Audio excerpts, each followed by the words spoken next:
Hold on. Welcome, ladies and gentlemen, back to another reaction video. I haven't reacted to anything in a minute, but welcome back. So today I will be reacting to a woman doesn't realize her Tinder date is a killer. Created by Dr. Insanity. Original video will be in the description. Alright, before I get to the video, I just want to say real quick, I know I have been slacking. I know I have been lagging when it comes through making content on this channel, where it's reaction videos, gaming videos, and even my voiceovers, and even on my new channel that I made, IRL videos, is because it's not that I don't want to keep doing it. I do want to keep doing it, but recently it's been hard because I just felt unmotivated to do it. And a big reason why is because that whole situation that happened in February, I think it was February, when my channel temporarily got deleted because of some BS, you know, that drained me. And it really did hurt my channel, like even like posting on YouTube Shorts. I don't get as much recognition or views or anything like that. So my channel has been struggling to get recognition / views since that incident has happened, and it's just been making me unmotivated. But you know, I'm still here. I gotta just get out that funk, and I gotta keep striving, which I'm gonna continue to strive to do, you know. But it is difficult to, you know, see your progress be put to a strong halt as of right now. But you know, I gotta just get past that wall. Either jump over it or just break through it. And yeah, so y'all deserve a reason why I haven't been uploading. So I just wanted to say that. But let's get straight into the video, though. CCTV original video being in the description. Grace and her Tinder date, Jesse, getting ready to leave a bar. Jesse with an I, or oh, my fault. They had just met a few hours ago, but already they're about to head back to his place. From the outside, everything seemed to be going perfectly well. This has to be London. So well, in fact, that soon after they could be seen heading to a nearby hotel and up to Jesse's hotel room shortly after. Nobody could have expected that this was the last time Grace would ever be seen. Oh, look at his haircut, nigga. Oh, golly. The next day military happened to time. be her birthday. 4:38. Nobody was able to reach her all day, and the same was true even days after. It was like she disappeared off the face of the earth. Her friends and family quickly reported her missing, but to no avail.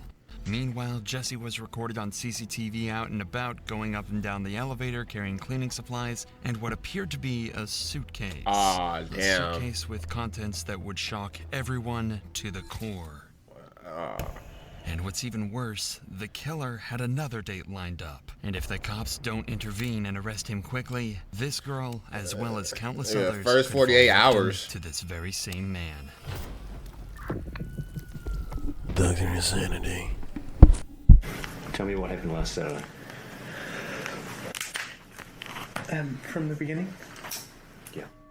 At 5:37 p.m. on December 1st, 2018, where's this at? Grace, who just finished a backpacking journey from England to New Zealand, see, I knew it was somewhere in the UK. Jesse. Meanwhile, Jesse is having pre-date drinks at a local bar, downing several beers before the date begins. Oh, golly. In fact, as he leaves the bar, you can still see at least 4 empty bottles sitting on the table. They meet in a popular spot where there's plenty of people, making Grace feel safe while she meets her a date hug for the first is time. crazy. I usually But just shake the hand. this will be a false sense of security, as Jesse has no plans to try anything untoward in public. He's going to wait until they're alone. Suspecting nothing, Grace accompanies Jesse to a bar where they drink together for over an hour before they head for a Mexican bar at 7:15 for more drinks, and yet another bar named Bluestone Room around 8:30 p.m. This will be where Jesse tries. Is a bar an acceptable place to go to a first date? I mean, I guess I feel like a bar first date is acceptable if, like, for a certain age group. Like if you're like 40 and above, then yeah. But if you're like 18 and like 18 to 32, no, I don't see a bar being like that a date for that age group. At 8:54, they share their first kiss. This is when Jesse takes a trip to the bathroom and where Grace sends her very last message to anyone, telling her friends that it's going amazingly well and that she just clicks with him so well. She's probably excited to spend the night with a man that she genuinely likes. She could have had no idea that instead, he was about to end her life in one of the most horrific ways possible. The next morning, Grace's phone starts to receive a ton of messages. It's her birthday, and there are plenty of friends who want to send her their best wishes. Ain't that a bitch? Each and That is every so one of these sad, messages bro. goes unanswered. The first sign that something is wrong is at 8 a.m. when Jesse enters the very same elevator, this time on his own, throwing the camera a suspicious glance. If you think he's just getting the birthday girl a morning coffee, then think again. During that night, Jesse killed Grace by strangulation, and now he's going to try and do everything he can to cover up his crime, and he needs to do it quickly. What a weirdo. Because he's already got another potential victim lined up. By 8:07 a.m., Jesse is in town and about to start the most eerie shopping trip possible. He starts at the warehouse on Elliott Street, where he buys a suitcase. It's so crazy how they track everything you do from the elevator to the lobby to when you go outside. They check the cameras on the streets. They check the cameras from other businesses or restaurants or stores. They follow everything that you to do. hide Grace's body This in. fucking He sick checks ass out the nigga, width bro. and depth of the suitcase to make sure it'll fit her, so he can dispose of her body before anyone can catch him. Then, could never 25 work minutes with later, forensics. he I makes would his be way to another disgusted. store, where he buys a number of cleaning products that will be used to clean up the murder scene. Then he returns to his apartment for a number of hours, This is what Viola reappearing Davis at was talking about, like 10:42 how to get away a.m. with murder. before he jumps in a taxi Was that and her? I Apex don't know, Car some Rental dark-skinned where he woman. rents a car. Beautiful black But woman. it's what he does next that's truly shocking, and puts pressure on the cops to discover and solve his murder as quickly as possible. As Grace's body lies in the apartment, Jesse goes on a date with another girl he'd met on Tinder. Given that he has all the equipment ready to hide one body, it's speculated that he planned this to be his second victim of the day. As he arrives at the bar, Jesse is wearing This exactly nigga the is silly, same bro. clothing This that he nigga's wore a the night loser. before, possibly the same clothes that he wore when he killed Grace. We are not sure whether Kempson was as pushy in his initial messages to this girl, but what we do know is that the conversation he struck up with her during the date not only brought up some major red flags, it downright terrified her. Allegedly, he wanted to talk to her about where to hide a dead body from the police. Right away, the date is over. What? And this girl's instincts may have just saved her life. It's hard to imagine the horror that she would have felt when she learned the truth about the man she just walked away from, certain that he likely had the same fate lined up for her as he did with Grace. At 8:56 p.m., we can see Jesse carrying a piece of equipment back to his apartment. More precisely, it's a carpet cleaner, and he's going to try and use that carpet cleaner to try and remove any trace of Grace's presence That's a at his steamer? apartment. That's the He's steamer even he got got. 2 bottles of cleaner in his hand, making sure he's got enough to get the job done. 30 minutes later, and we're greeted with the product of all his hard work. He's about to try and hide the body. He reappears in the elevator with a trolley carrying several luggage bags. So, did this nigga really think he was gonna get away with murder? This nigga was out in public. You know, public places have security cameras. Usually, elevators, they have security cameras. Brought her up to the room, but then all of a sudden she goes missing. Her family and people know that she's on a date. Why wouldn't they know that she's on a date? You the last nigga that she saw, and you're, oh my gosh. Which is the suitcase that he'd bought earlier that This dude's morning. a weirdo. It's way too heavy to carry, as inside is Grace's dead body. Of course, he can't walk through the streets with this amount of baggage, which is exactly why he hired the rental car. Minutes later, he's loading the rental car with all of the baggage, ready to make the next move in his attempt to cover How up did this he put murder, her in the body? hiding the He body in a folded place her? he thinks no one will find it. The next morning at 7 a.m., Jesse buys a shovel and heads back to his apartment, where he collects some clothing to take to the dry cleaners, destroying more potential evidence of his crime. But he's not done there, as he stops off at a random trash can, tossing a large trash bag inside. Then Jesse takes his rental car for a deep clean, paying particular attention to the rear of the vehicle, where he had stashed the suitcase containing Grace's body. And with that, his Damn. work was done. They still For the on his next 2 ass days, tracking him. Grace's family and friends go through turmoil. Nobody has heard from her. She hasn't posted on any social media, and she isn't answering either of her two phones. Her family report her missing to Auckland police on December 5th. Grace's father, David, even flies to Auckland and makes a heartfelt appeal for his daughter's safe return. Grace has been missing for several days, and as a family, we've been extremely concerned for her welfare. Do anybody who has seen, spoken to, or come into contact with Grace come forward and contact the investigation team? With so much media coverage at the time, Jessie likely saw her father's appeal, and yet the family's pleas went unanswered. But Auckland police are about to use various methods to track Grace's last movements and find their main suspect in her disappearance. That nigga look like the They're Miz. able to find out she was on a date with a mystery man, and after poring over hours of surveillance footage, they find the last person she was with, and track him back to his apartment. At 3 p.m. on December 5th, the cops turn up at the City Life Hotel, but they almost miss their man, as he eyes them in the lobby when he approaches the front door. Jessie thinks if he casually strolls away, he won't be noticed, but these eagle-eyed cops don't miss a trick and quickly apprehend him before he can make an escape.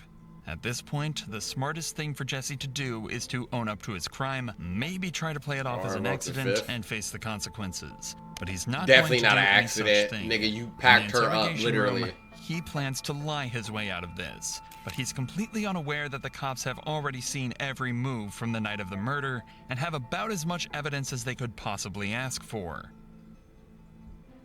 At the start of the interview, he has no reason to lie, as he's just recalling the events before the murder. Tell us about Grace. So I was talking to Grace on Tinder. Yeah. We'd matched on Friday. I saw that we'd matched the next day on Saturday. And then we met at Sky City.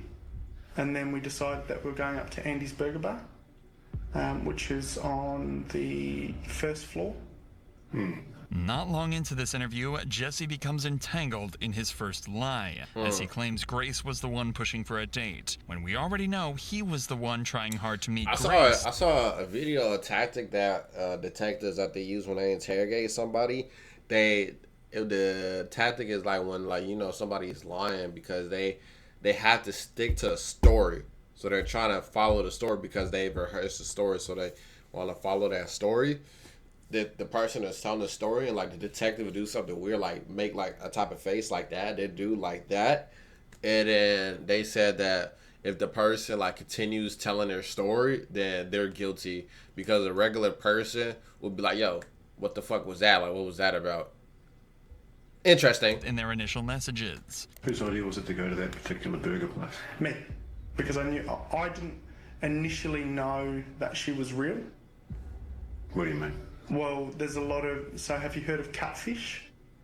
No. So catfishing is where someone uses your profile or uses your photos and pretends to be you and then meets and you're a completely different person. Right. And it's on Tinder, it's all about the way you look. And so if they use more endearing photos, you're more likely to swipe for them. Okay. Yeah. How does meeting in a public place sort of protect you from meeting someone who's not as good looking as... Well, there's security there. So if she wasn't who she said she was, at least in my mind, I'd feel safe. When Jessie is confronted with evidence from surveillance cameras, he continues to lie, digging a hole for himself that he's going to struggle to escape from. No. I go down Victoria Street, straight down to the bottom. He's not talking though. And then have a left, and I head towards the Ah, I'm tweaking. I thought the nigga with You go to the viaduct a bit? My fault. I'm tweaking. Yep. You've kind of walked in a bit of a funny direction if you were planning to go to the viaduct. Well, it's the direction I normally go. Yeah. It's I mean, I'm just sort of saying, like, if you were planning to go to the viaduct. I thought the nigga on the left wearing the white was a police officer. He dressed like a police officer from the UK. The containers, and then walk along the wharf. Yeah. The fuck is the wolf? Is there a particular reason you would kind of do that? I feel safer down that way. The cop obviously suspects something strange here. Jesse's behavior and responses don't seem to line up or make sense at all, and if Jesse is lying, it'll only take a good few questions to throw him off completely. So the cop starts to apply the pressure, sending Jesse into panic. Actually don't know if she's been murdered or not yet. She may be alive and well. Okay. But she might also be dead. Okay? And it could be that you've done it. That nigga, the Shade Frost, really hit a female. What's wrong with that nigga? Hey, I just want to ask a question. Have I been arrested for something I didn't do? You haven't been arrested, mate. Oh. No. Oh. Holy.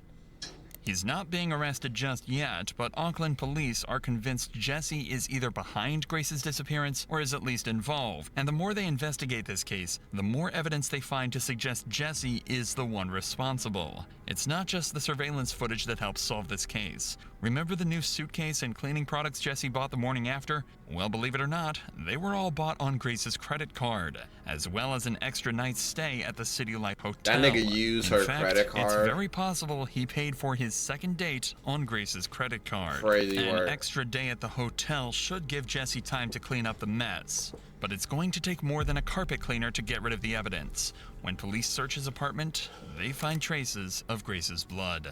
The credit card payments, the witness testimony, cell phone locations placing Grace and Jesse together, and the staggering detail found in the surveillance footage backed their suspect into a corner, and in his second interview on December 7th, they left Jesse no choice but to confess. A confession that would soon lead into one of the most interesting but troubling defenses ever used in court. Started talking to me about 50 Shades of Grey. Whack ass movie. A sex fantasy movie that's out. We started having sex. At first it was just normal. Blaming this on It 50 was Shades of very Grey is classic. crazy. And then she asked me if we could get into bondage. And then all I remember is falling asleep in the shower. What? I need to stop. I need to go. Would you like some fresh air? Yeah, please. I was in shock. I didn't know what to do. No way he gets Went away with downstairs, this because of and I was bondage. just- I don't know, it was all over the place. They're gonna blame her death on asphyxiation. I didn't believe what had happened. I was just terrified and scared. I thought that she had gone. I thought she had left. Pathologist, specialist doctor will perform a post-mortem. Yeah. They're very skilled at establishing people's causes of death. Do you understand that? I went to the warehouse at the atrium and bought a suitcase. I went back and I was just in shock because it just didn't seem right. I left to go and get cleaning products. So I messaged a friend and said I'll meet you at Revelry. After finishing drinks with her, I got back to another date. City Life. And the whole time I just kept saying, I'm sorry. And then I went downstairs and I grabbed the porter thing and I put the suitcase on top of the porter No thing. way that they're gonna Drove buy my this. car Like, come to- on, bro. My fucking beta fish would have fought for this shit. I woke up the next day at about 5 a.m. 5 a.m. is crazy. Drove the car out to Cumu at first. I had picked up a shovel from ITM at Cumu. I ended up driving towards the Waitakaris. I went into the bush, I dug a hole, I went and got the suitcase and I covered the hole and then I drove. Where is her possessions? I threw them in the rubbish. Whereabouts? Albert Park rubbish. Right. So what items of her property have been disposed of in Albert Park? Everything. All of her clothing. Everything that was in the room. Whereabouts did you clean the car? The outside of the car? I think it was in Henderson. I don't know West very well. Okay. And what did you use to clean the car? Water This is blast crazy. from. And him playing victim is crazy. Not that I can remember. Meanwhile, she's the one that's I was dead just panicking. and got murdered. Did you inflict any injuries on her that caused her to die? No. Did you kill Grace Mullane? Still denying that. And you're under arrest for the murder of Grace Mullane on or about the 2nd of December. You understand? Yep. Did you intend to cause her death? No. Are you ready to take us to where she is? The media called it the 50 Shades of Grey defense. The idea is that someone may consent to being harmed during intimacy knowing the dangers involved. If they made no indication to stop, Wait, what is it then called? it would... The idea is that... Did you intend to cause her death? This nigga really blamed it Are you on a ready to take us movie. to where she is? The media called it the 50 Shades of Grey defense. The idea is that someone may consent to being harmed during intimacy knowing the dangers involved.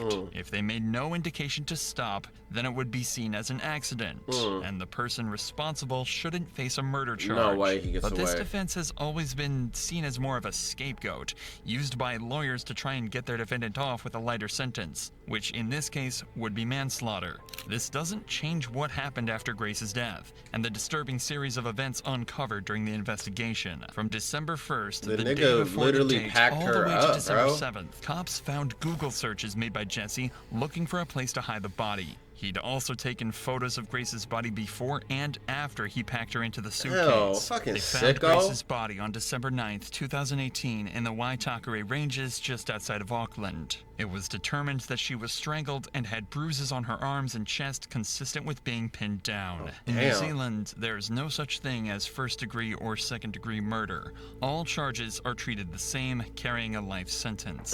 That meant How come there the was US no ain't like that? investigation into the premeditation. All that mattered was if Jesse killed her or not. It was that simple. Jesse maintained his innocence, but was eventually found guilty. And on February 21st, 2020, he was sentenced to life in prison Fucking with a prick. minimum non-parole period of 17 years. After his trial, 2 more women came forward and claimed Jesse had sexually assaulted them after they met him on Tinder. He was found guilty on those charges as well, adding another 11 years to life. Yeah, that added nigga to about his to rot. sentence. Damn, bruh. That shit is crazy. Man, y'all gotta be